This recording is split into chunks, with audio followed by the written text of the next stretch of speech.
Wesh. Alors 2-3 petits mots avant d'entamer le reste de la vidéo. Donc je suis pas du tout habitué à parler devant une caméra, c'est pas naturel du tout. Donc j'ai voulu faire des tutoriels, même si je trouvais que ça faisait un peu pédant, étaler son savoir, blablabla, se prendre pour n'importe qui, n'importe quoi.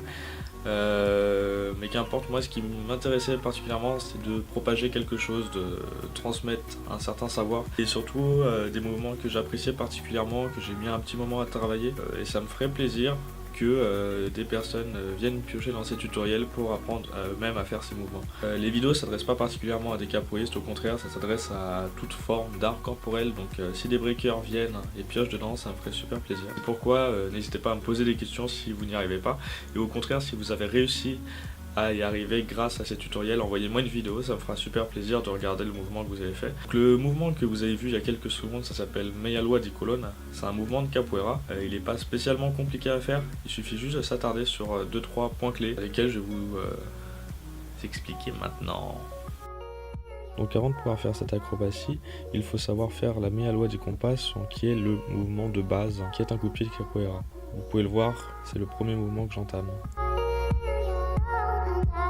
Donc la Meia Lua di Colonna, c'est une sorte de Meia Lua di Compasso sauté, c'est-à-dire qu'on va s'aider de nos bras et de notre jambe d'appui pour sauter et envoyer la jambe d'envol derrière nous.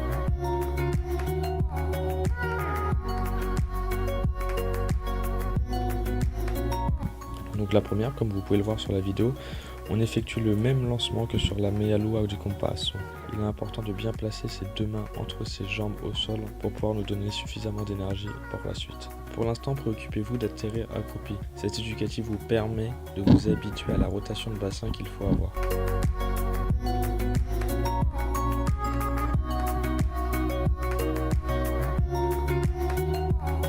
À présent, une éducative légèrement plus compliquée que la première qui va améliorer votre rotation de bassin et aussi votre réception au sol.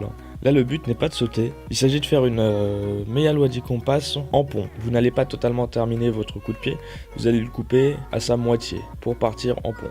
Et après ça, il faudra réussir à se relever sans tomber.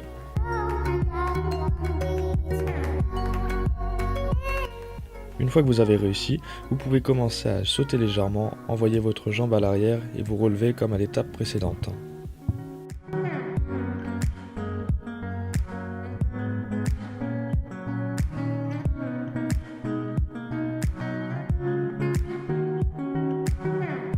Trois conseils principaux. Ne vous laissez pas tomber au sol. Allez chercher le sol avec votre jambe. N'attendez pas que vous tombiez. D'une part, votre mouvement sera lent et d'autre part, vous allez tout simplement gâcher votre atterrissage. Deuxième conseil, essayez de regarder devant vous.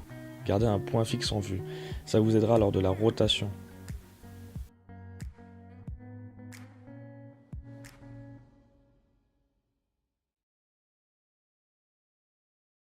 Et troisième conseil, gardez votre jambe tendue, elle vous donnera de l'énergie. Tandis que si vous la laissez plier, vous n'aurez pas suffisamment d'énergie pour aller à l'arrière. Une fois que vous aurez maîtrisé toutes ces étapes et que vous vous sentirez plus en confiance, vous pourrez essayer d'enlever une main pour faire Meia Lua di Colonna une main. Et voilà, c'est fini pour cette vidéo. N'oubliez pas qu'on n'apprend pas un mouvement avec une vidéo, mais au contraire avec de l'entraînement.